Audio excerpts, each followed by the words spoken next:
एक आलांश खंड में पाठ 1 दुख का अधिकार पढ़ेंगे।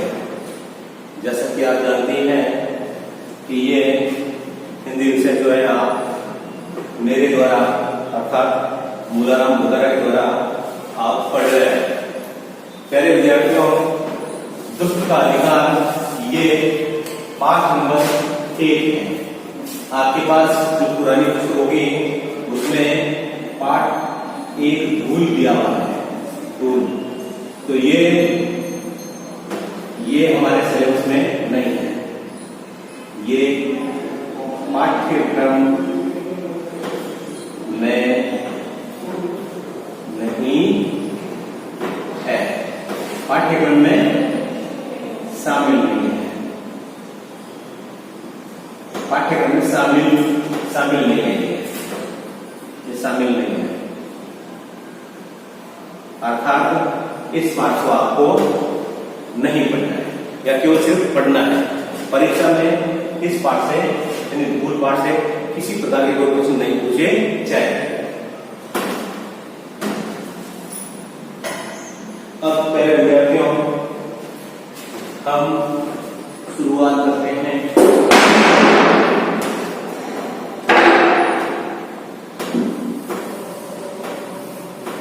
पाठ नंबर 1 दुख के अधिकार।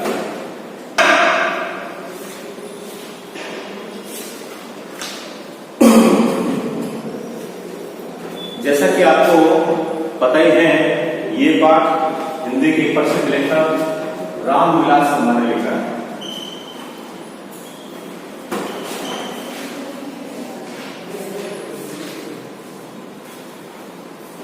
दुख का अधिकार पाठ जो है हिंदी के प्रसिद्ध लेखक यशपाल जी ने लिखा है। क्षमा कीजिए, मैंने पहले लेखक का नाम बता दिया था। अब मैं आपको बताता हूं कि दुख का अधिकार पाठ जो है यशपाल जी ने लिखा है। पहले विद्यार्थियों, जैसा कि आपको मालूम ही है कि हम सभी समाज में रहते हैं, मनुष्य एक सामाजिक प्राणी है और समाज में जो है मनुष्य को अपने हिसाब से जीवन जीने का अधिकार होता है। परंतु कुछ लोगों की ऐसी मजबूरियां होती हैं, कुछ ऐसी व्यवस्थाएं होती हैं जिसकी वजह से वे अपने दुख को भी व्यक्त नहीं कर सकते। इसी प्रकार की जो पीड़ा है, जो कष्ट है, इस बात में लेखक ने प्रस्तुत किया है दुख के अधिकार। सबसे पहले लेखक परिचय पढ़ जाते हैं। लेखक परिचय इनका जन्म जो है फिरोजपुर छावनी हुआ था। फिरोजपुर छावनी में 1903 में परिचय फिरोजपुर छावनी में 1903 में लेखक का जन्म हुआ।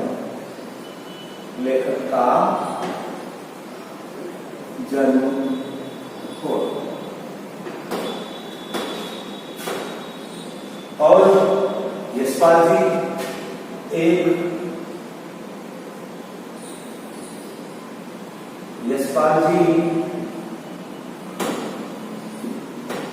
एक क्रांतिकारी देशभक्ति, क्रांतिकारी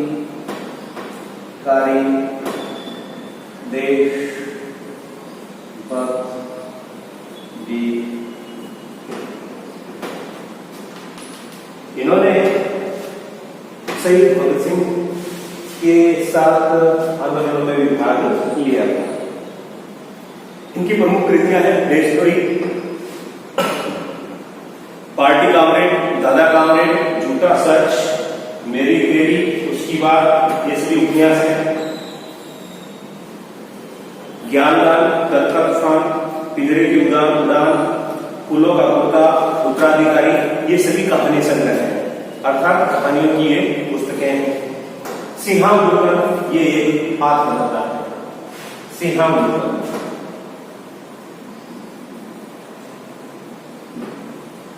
सिंहावलोकन, ये आत्मकथा है, आत्मकथा।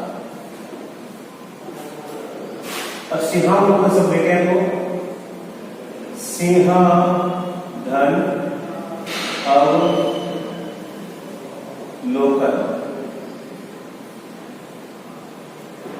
सिंह धन अवलोकन से बना है।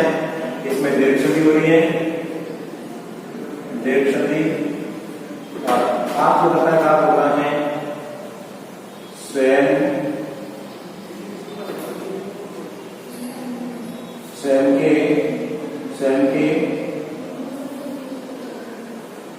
जीवन के बारे में लिखी कथा, जो लेखक स्वयं लिखता है उसको कहते हैं आत्मकथा।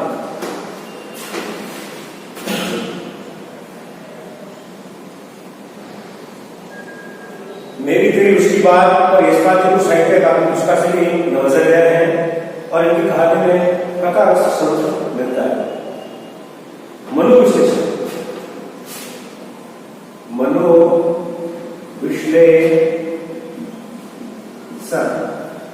अर्थात मनोभावों को प्रस्तुत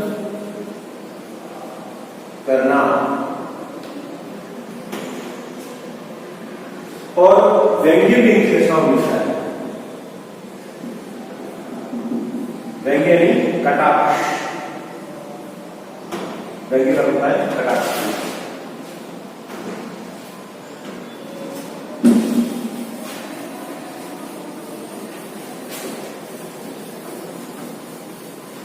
अब चलते हैं आगे का।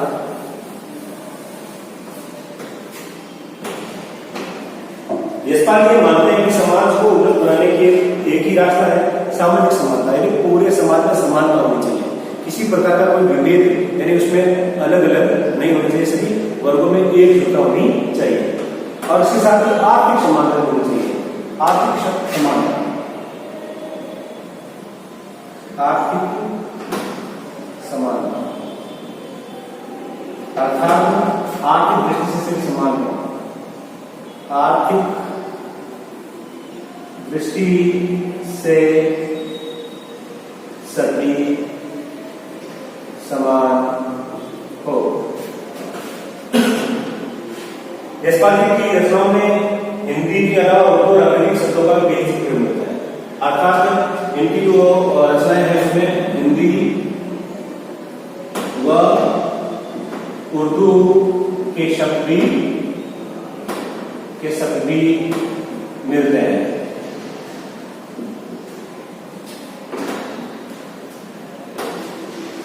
इस कहानी में पहले देश के अंधविश्वासों और ऊंच नीच के भेदभाव को उन्होंने बेनकाब किया है। दुख की अनुभूति सभी को समान रूप से होती है। दुख जो है हर मनुष्य को, हर प्राणी को समान रूप से होता है। अर्थात जैसे एक सभ्य इंसान को दुख की अनुभूति होती है, ठीक उसी प्रकार की दुख की अनुभूति जो है हर प्राणी मानव को होती है। लेकिन मनुष्य क्या करता है कि वो बस अपने आप को ये समझता है कि मुझे दुख की अनुभूति होती है, किसी दूसरे को दुख की अनुभूति होती ही नहीं होगी। इस प्रकार की सोच होती है, ये ऐसी सोच नहीं होनी चाहिए। यही बात इस पाठ में बतलाई गई है। कहानी धनी लोगों की अमानवीयता और गरीबों और मजदूरों की दुख को पूरी गहराई से नजर रखती है। यही है दुख सभी को तोड़ता है। दुख में मातम मनाना हर कोई चाहता है, हर व्यक्ति चाहता है कि दुख में मातम मनाए, दुख को मनाए, दुख को अनुभव करे। दुख के संकट सामने होने पर ही सब अवश्य हो जाते हैं। पर देश में ऐसे सभी अभागे लोग हैं जिन्हें न तो दुख मनाने का अधिकार है न उपास। तो कुछ ऐसे लोग भी होते हैं जैसे गरीब होते हैं, तो उनको जो है दुख मनाने का अधिकार नहीं है। अर्थात वो अपना दुख मना नहीं सकते हैं, वो इतने मजबूर होते हैं कि अगर वो दुख मनाएंगे तो फिर उनका जीवन का गुजारा कैसे होगा। यही बात इस पाठ में बतलाई गई है। लेखक इस पाठ में गुड़िया के माध्यम से ये कहते हैं कि गुड़िया जो थी उसका जवान बेटा जो है वो मृत्यु को प्राप्त हो गया था और ऐसी स्थिति में वह अपने बेटे की मौत का गम दुख जो है वो नहीं मना सकती थी, क्योंकि अगर वो दुख मनाने बैठ जाती तो फिर किस प्रकार से वह अपने बेटे अर्थात अपने पोतों का पालन पोषण करती है। तो ये एक प्रकार की जो पीड़ा है, एक कष्ट है, तकलीफ जो है, इस पाठ के माध्यम से लेकर प्रस्तुत करने का प्रयास किया है। पाठ की शुरुआत करते हैं पहले विद्यार्थियों।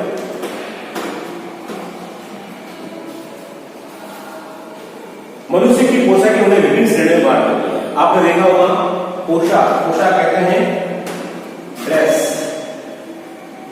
पोशाक।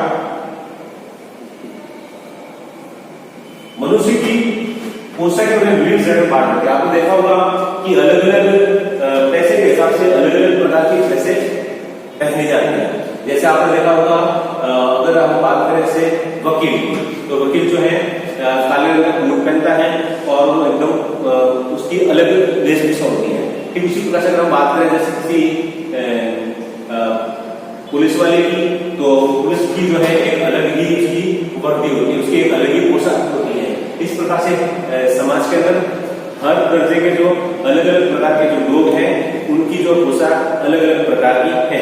तो यही बात यहाँ पर लिखी गई है। क्या लिखा गया है कि मनुष्य की पोशाक उनको विभिन्न श्रेणी में बांट दी है। आपने एक मजदूर को देखा होगा, मजदूर की पोशाक कैसी होती है, एकदम फटे पुराने कपड़े पहनता है और वो कपड़े उसके पूरे नहीं होते हैं। तो इस प्रकार से पोशाक जो है समाज को बांटने का काम करती है। यही बात यहाँ पर लिखी है कि मनुष्य की पोशाक उन्हें विभिन्न श्रेणी में बांट देती है। अतः पोशाक ही समाज में मनुष्य का अधिकार है और उसका दर्जा निश्चित करती है। पोशाक के माध्यम से ही मनुष्य का दर्जा और उसका स्तर निश्चित हो जाता है।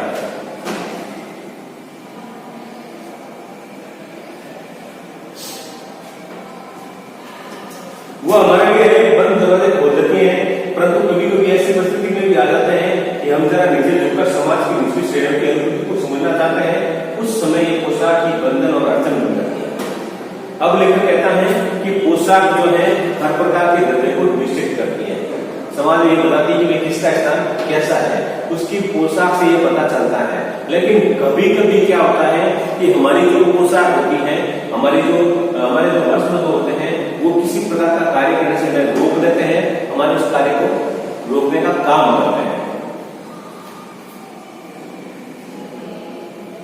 उस समय ये पोशाक बंधन और अड़चन हो जाती है।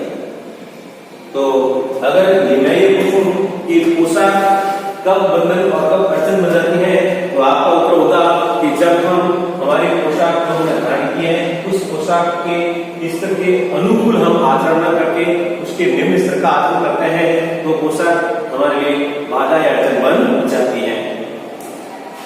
जैसे वायु की लहरें कटी हुई पतंग को सहसा भूमि पर नहीं गिर जाने देती, उसी तरह खास परिस्थितियों में हमारी पोशाक हमें झुकने से रोके रहती है।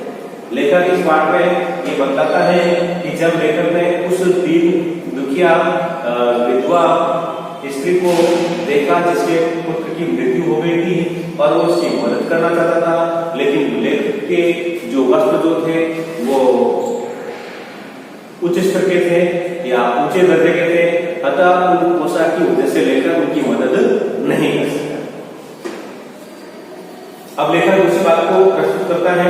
बाजार में फुटपाथ पर कुछ खरबूजे डलिया में और कुछ जमीन पर बिक्री के लिए रखे जा सकते हैं। लेखक दृश्य उपस्थित करते हुए कहता है कि बाजार का दृश्य है, कुछ खरबूजे जो है बाहर डलिया के बाहर पड़े हैं और कुछ खरबूजे डलिया में पड़े हैं। डलिया अर्थात टोकरी, डलिया।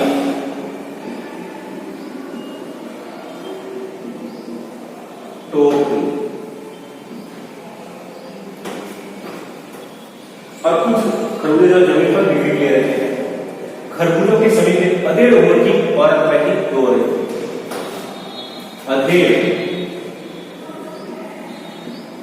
अर्थात आधी उम्र बीत गई है जिसकी, आप ये भी कह सकते हैं कि ऐसी महिला जिसकी उम्र आधी से ज्यादा हो गई है।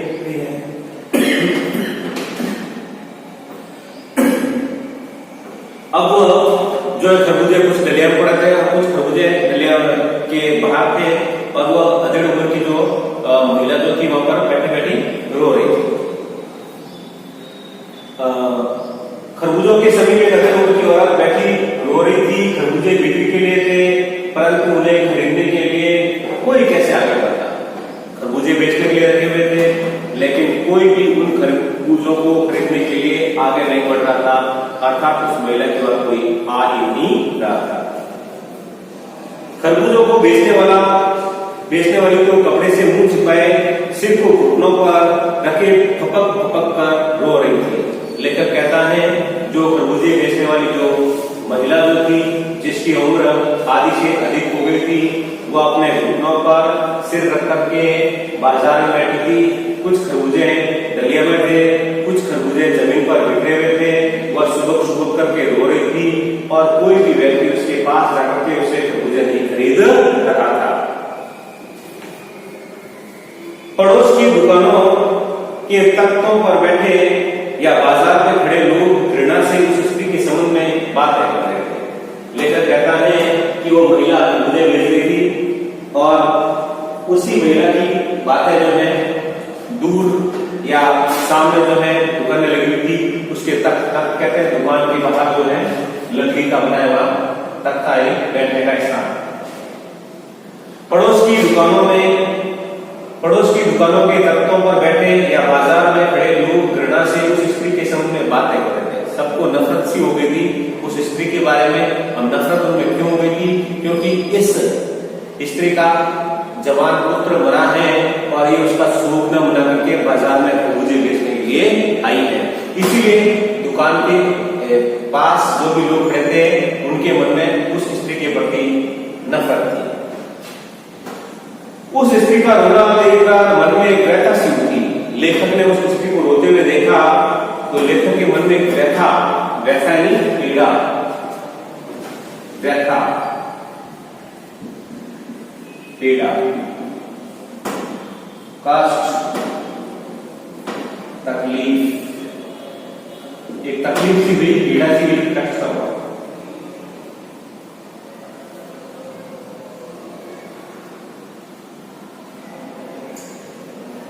उस स्त्री का रोना देखकर मन में एक व्यथा सी उठी, पर उसके रोने का कारण जानने का उपाय क्या था? अब लेखक कहता है कि मेरे मन में दुख है, पीड़ा है, कष्ट है, तकलीफ है। मैं ये जानना चाहता हूं कि वह औरत क्यों रो रही है, उसके रोने की असली वजह क्या है, उसके रोने का कारण क्या है, और मैं उसको जानने के लिए क्या उपाय करूं। फुटपाथ पर उसके समीप बैठ सकने में मेरी पोशाक की व्यवधान बंद खड़ी हो गई थी। ये देखो वापस वही बात आ गई जो हमने पाठ की शुरुआत में पढ़ी थी। क्या कि जब हम जो पोशाक धारण किए हुए हैं और अपने जो पोशाक धारण की उसके स्तर के अनुकूल अर्थात उससे निम्न स्तर का हम कार्य करना चाहते हैं तो हमारी पोशाक जो है बाधा बन जाती है। तो यही बात है, क्या लिखा देखो, फुटपाथ पर उसके समीप बैठ सकने में मेरी पोशाक ही व्यवधान बन खड़ी हो गई। व्यवधान यानी बाधा, व्यवधान बाधा। अब लेखक की पोशाक जो थी वह लेखक के लिए एक बाधा या एक व्यवधान का कार्य कर रही थी। क्यों? क्योंकि लेखक ने जो है वस्त्र पहन रखे थे वो उच्च स्तर के थे या समाज के अंदर जो बहुत उच्च श्रेणी के जो लोग जैसे वस्त्र धारण करते हैं उस प्रकार के वस्त्र धारण कर रखे थे। और वह एक विधवा गरीब मजदूर जो थी, खरबूजे बेचने वाली जो थी, और वो उसकी मदद नहीं कर सकता था, तो उसकी पोशाक उसमें रहना या बाधा बन गई। फुटपाथ पर उसके समीप बैठ सकने में मेरी पोशाक ही व्यवधान बन खड़ी हो। एक आदमी ने घृणा से एक तरफ थूकते हुए कहा, क्या जमाना है, जवान लड़के को मरे पूरा दिन नहीं बीता और ये बेहिया दुकान लगा के बैठे। देखिए आप कैसा दृश्य है, किस प्रकार से लोग आपस में बातें कर रहे हैं। क्या कहा? अरे क्या जमाना है, जवान लड़के को मरे पूरा दिन नहीं बीता और यह बेहिया दुकान लगा के बैठी। बेहिया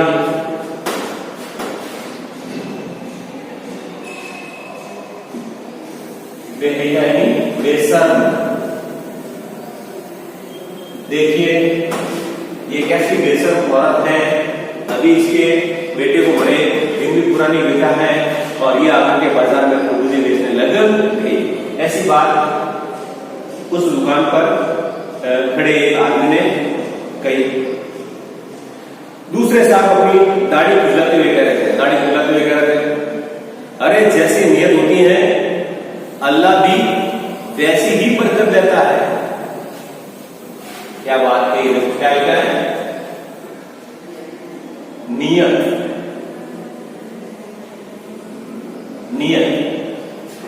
अरे जैसी नियत होती है अल्लाह भी वैसी ही बरकत देता है। नियत का मतलब होता है, हम कह सकते हैं हमारा विश्वास कह सकते हैं या धारणा, इसका आप सोच भी ले सकते हो, सोच भी इसका कर सकते हैं। अल्लाह वैसी ही बरकत देता है। बरकत यानी उसका फल या परिणाम। अब दूसरे साहब ने कहा कि अरे जैसी नियत होती है अल्लाह भी वैसी ही बरकत देता है, अर्थात जैसा हम सोचेंगे उसके अनुसार ही हमें अल्लाह यानी कि ईश्वर या खुदा जो है उसका परिणाम, उसका फल हमें देगा। सामने के फुटपाथ पर खड़े एक आदमी ने दिया सलाई की तिल्ली से कान खुजाते हुए कहा।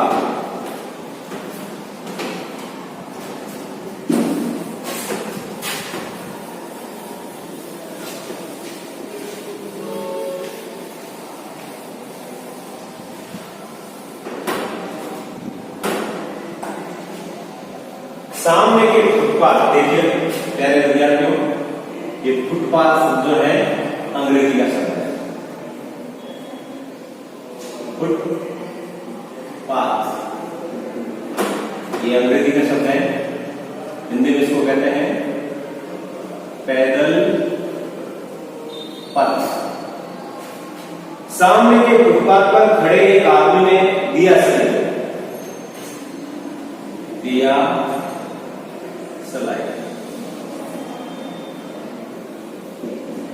दिया सलाई क्या होती है?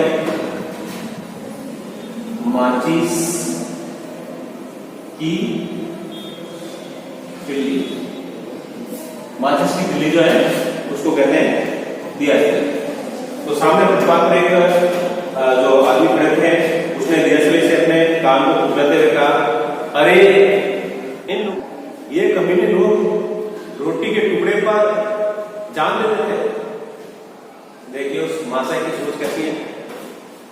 अरे इन लोगों का क्या है, ये कमीने लोग रोटी के टुकड़े पर जान दे देते हैं, अर्थात इन गरीबों का क्या है, ये गरीब को, अपने निवाले को, अपनी रोटी के टुकड़े को ही सब कुछ समझते हैं, यानी उस रोटी को कमाने के लिए अपनी जान भी कुर्बान कर देते हैं।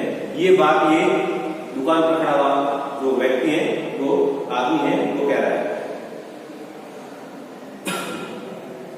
इनके लिए बेटा बेटी, कसम लुगाई, धर्म ईमान सब रोटी पर करता है।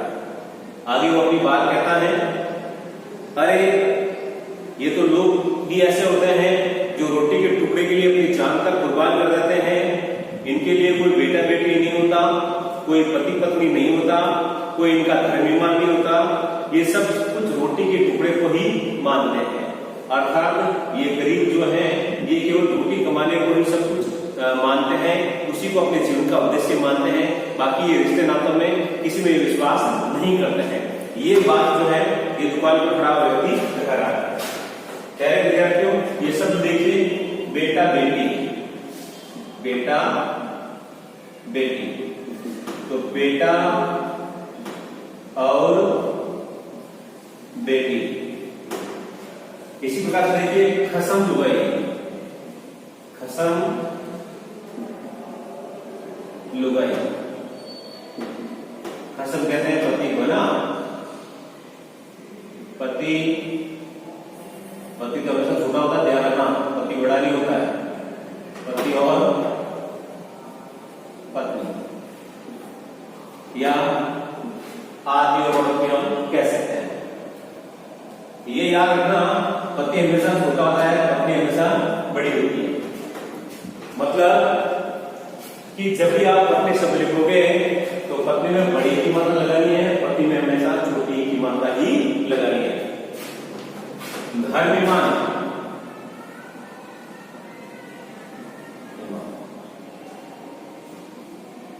अर्थात धर्म और ईमान, ये सब जो है द्वंद्व समास के उदाहरण है। द्वंद्व समास के उदाहरण हैं।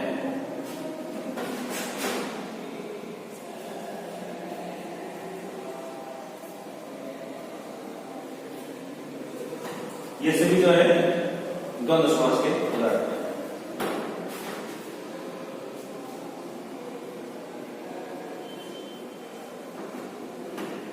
परचून की दुकान पर बैठे लाला जी ने कहा, अरे भाई, उनके लिए मरे जिए का कोई मतलब नहीं, पर दूसरे के धर्म ईमान का तो ख्याल करना चाहिए। जवान बेटे के मरने पर 13 दिन का सूतक होता है। अब देखिए लाला जी क्या कह रहे हैं, जो दुकान पर बैठे हैं वो कह रहे हैं, अरे भाई, इनके लिए मरे जिए का कोई मतलब नहीं है, ये तो दूसरे के धर्म और ईमान का भी कोई ख्याल नहीं करते हैं।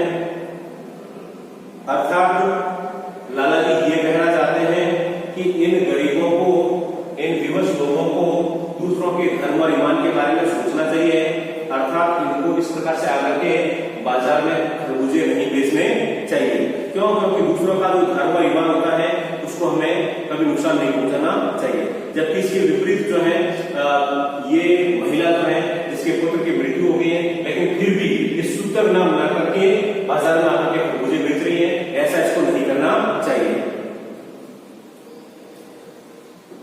परचून की दुकान पर बैठे लाला जी ने कहा, अरे भाई, उनके लिए मरे जिए का कोई मतलब ना हो, पर दूसरे के धर्म ईमान का तो ख्याल करना चाहिए। जवान बेटे के मरने पर 13 दिन का सूतक होता है, और यहां सड़क पर बाजार में आकर खरबूजे बेचने बैठ गई। यानी लाला जी ने जो है उस औरत की व्यवस्था को जो है यहाँ पर प्रस्तुत करने की कोशिश की, और उसका एक तरह से मजाक बनाने की कोशिश की कि भाई 13 दिन का सूतक होता है, लेकिन सूतक ना बना करके बाजार में आकर के खरबूजे बेच रही है, इसको यहाँ आकर खरबूजे नहीं बेचने चाहिए। प्यारे विद्यार्थियों, आज आपने इस हिंदी के 30वें क्लास में पाठ नंबर 1 दुख का अधिकार, जिसके लेखक यशपाल जी हैं, उनके बारे में पढ़ा, उनके जीवन परिचय के बारे में पढ़ा, और उनकी जो रचना है उनके बारे में पढ़ा। उसके बाद में दुख का अधिकार जो है उसकी विषय वस्तु क्या है उसके बारे में आप पढ़ रहे हैं। और यहाँ पर हम आपको बता दें कि धूल नामक पाठ जो है, जो आपकी पुरानी पुस्तक में नंबर 1 पर है, वो आपके सिलेबस में शामिल नहीं है। अब हम पहले विद्यार्थियों यहीं पर अपनी वाणी को अंजाम देते हैं। मिलते हैं आपसे अगले क्लास में, तब तक आप अपना ख्याल रखिएगा।